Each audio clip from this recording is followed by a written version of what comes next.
A gente vai começar falando do sistema que eu instalei aqui em casa há mais ou menos um ano atrás. Tudo começou porque eu tinha já umas placas que eu queria reaproveitar. Era um sistema que a gente tinha lá em Goiás e quando a gente veio embora de Goiás para cá, eu trouxe essas placas. E aí eu liguei para várias empresas e perguntei assim: dá para fazer um sistema aqui para reaproveitar as minhas placas? E assim, eu não queria um sistema super eficiente, eu só queria assim, porque pensa, eu tinha as placas aqui que davam energia e elas estavam paradas e, poxa, podia gerar alguma coisa, mesmo que a economia fosse pequena, não ficava parado, né? Gerava alguma energia. E aí várias empresas que eu entrei em contato falaram: não tem como, não dá para aproveitar suas placas, porque não sei o que, elas não são homologadas, blá blá blá. E aí quando eu entrei em contato com o Júlio, ele falou para mim: dá sim, a gente consegue aproveitar suas placas. E aí ele fez um projeto pra gente aproveitar, ficou um preço super jóia, na época ficou acho que R$ 4.000 para pôr o inversor, alguma coisa assim, e a gente ia montar esse sistema. Só que aí na hora que ele foi fazer o projeto de homologação na EDP, aí a EDP não aceitava essas placas porque elas não tinham mais um certificado. Júlio, Aisla, ajuda aí, eu não sei, eu não lembro o que não tinha na época que a gente não conseguiu reutilizar. E aí eu fiquei meio decepcionada e o Júlio, para não me deixar na mão, falou assim: não, eu vou conseguir fazer um sistema aqui para você com duas placas novas, pelo mesmo preço que eu tinha orçado para reutilizar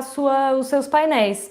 E aí foi isso que a gente fez. A gente fez um sistema bem pequeno com dois painéis só fotovoltaicos e a gente colocou aqui em casa e fez um sistema on-grid. Eu não quis fazer off-grid porque eu já tinha tido umas experiências meio ruins com as baterias. Uma das baterias explodiu, não aconteceu nada com ninguém, mas deu um estouro lá onde ela estava e aí eu fiquei meio com medo, não quis mais bateria. Ah, o Júlio tá dizendo que as placas não eram homologadas pelo Inmetro. O sistema que eu utilizei lá em Goiás foi muito no comecinho da energia solar, então a gente usou umas placas que era da marca Kyocera, tinha 20 anos de garantia, painéis joia, bacanas, mas não tinha esse monte de homologação, nem existia sistema on-grid na época, era só off-grid para quem não tinha acesso à energia elétrica mesmo. Então as placas não eram homologadas pelo Inmetro.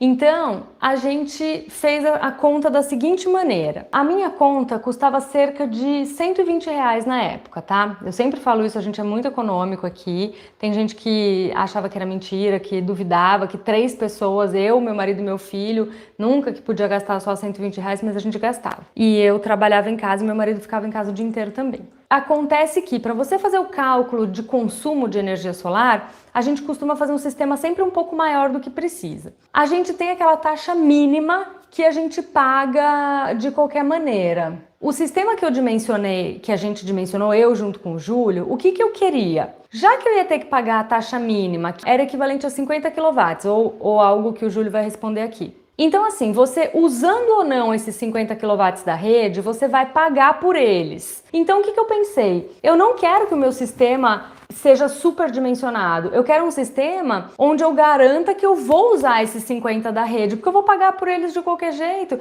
E aquele negócio de a sobra você injeta e fica com crédito. Só que você só fica com crédito do que passar desses 50. O Júlio está dizendo aqui, se for ligação bifásica são 50 kW, que é o meu caso aqui. Na minha casa, residências em geral, você vai pagar por 50 kW de qualquer maneira. O que eu pensei? Eu vou usar esses 50 kW. Então eu queria um sistema que me fornecesse o que faltava, né? Os 50 kW ia dar ali uns 50, R$ 55. Eu queria economizar 65, R$ 70, tá? Então foi assim que a gente dimensionou o sistema, por isso que era um sistema pequeno. O sistema na época custou cerca de R$ 5.000, tá? Foi mais ou menos isso, o projeto que o Júlio fez, a instalação, a homologação, tudo isso. A média de retorno do investimento são de 5 anos, é exatamente isso. Eu gastei cerca de R$ 5.000 no meu sistema de energia e eu economizo aproximadamente R$ 65 por mês. Financiamos em até 120 meses. O valor da parcela fica praticamente o valor da conta. Eu já tinha ouvido falar isso mesmo, que você consegue montar um financiamento, que o valor da parcela fica o valor da conta. Daí já fica interessante, né? Olha, o Júlio está colocando aqui, 40% das nossas vendas são financiadas. Então, talvez seja uma modalidade que valha muito a pena, já que o financiamento, o valor da parcela vai ficar praticamente o valor da conta. E o Fabiano está dizendo, onde geralmente fica o maior custo ao adotar um sistema solar? Estrutura, placas ou mão de obra? O Júlio está falando o kit, né? O kit que é mesmo os painéis, inversor e a estrutura de apoio. É o kit da energia solar. A mão de obra e o projeto não são a parte mais cara, tá? E nem custa metade do preço. O Alessandro está dizendo assim, se a casa dos meus pais estiverem com a conta de luz no meu nome, posso transferir o excedente para a casa deles? Sim, isso mesmo. Se você tiver 3 casas e a conta de energia estiver no mesmo CPF, você tiver um sistema grande em uma casa só, o excedente você abate das outras contas que estão no mesmo CPF. Continuando aqui a saga, o que aconteceu é que o nosso consumo aqui aumentou muito. Porque quem me acompanha aqui faz tempo deve ter visto que eu montei o escritório aqui, né? A minha casa é ali, aí a gente atravessa um quintal e o meu escritório tá aqui. Então, antes a gente tinha uma casa funcionando com geladeira normal e hoje a gente tem 5 computadores funcionando o dia inteiro,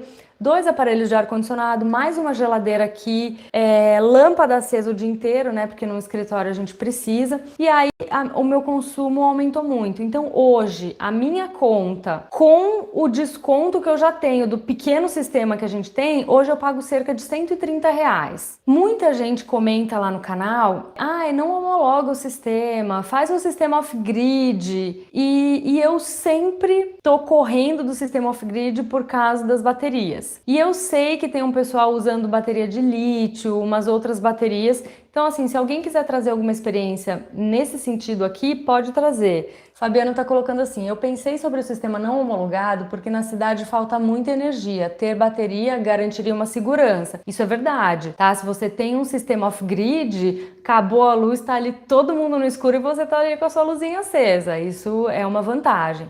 Agora, eu ainda, assim, não conheço as novas tecnologias de bateria, mas a experiência que eu tive com o off-grid, as baterias são caras e elas não duram muito, né? A bateria vai durar ali 3, 4 anos, 5 no máximo estourando. Então, quando você faz a conta do sistema off-grid, você tem que considerar o custo da bateria e o custo de reposição dessas baterias a cada 5 anos, pelo menos. Então, aí ele acaba ficando caro. Fabiano está dizendo assim, eu queria o off-grid, mas agora me preocupou a questão da durabilidade das baterias, sem mencionar o tamanho que essas baterias podem ocupar na casa. É fato, ocupam um espação, e o Júlio está dizendo que faz mais on-grid, que desde 2017 ele só fez 3 off-grids, por conta do alto custo, é isso mesmo.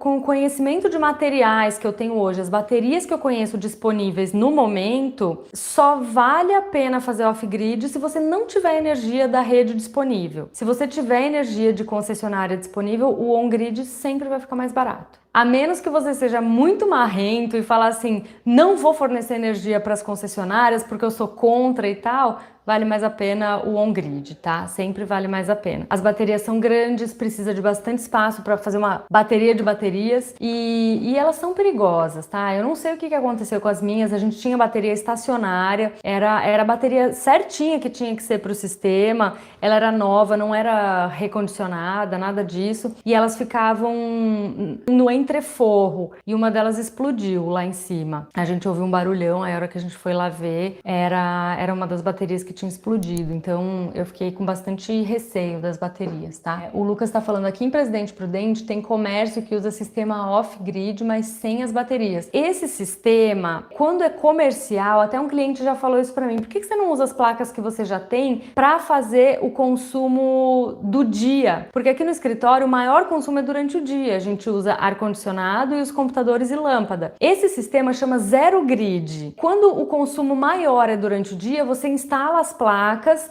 e você produz e usa. Então, eu queria pegar os painéis que eu já tenho e fazer esse sistema zero grid, gerar de dia mesmo e já consumir, sem bateria. Só que o que acontece? Como eu já tenho o on-grid, dá conflito nos dois sistemas, porque eu não posso ligar todo o escritório só nos painéis que eu já tenho. O sistema Zero Grid, ele é mais ou menos assim, você gera, só que você conecta na sua rede também. Então, o que você precisar de usar além do que você produz, a rede complementa. E aqui eu não ia poder ligar na rede porque eu já tenho o on-grid, ia dar conflito aquele relógio de mão dupla que vai e vem com o zero grid. Mas para quem não tem sistema on-grid e quer pôr um sistema de energia solar sem bateria e sem homologar na concessionária, o zero grid é uma boa opção, tá? Só que a condição é, o maior consumo tem que ser de dia, senão não vai valer a pena. E é isso, vejo vocês nos próximos vídeos.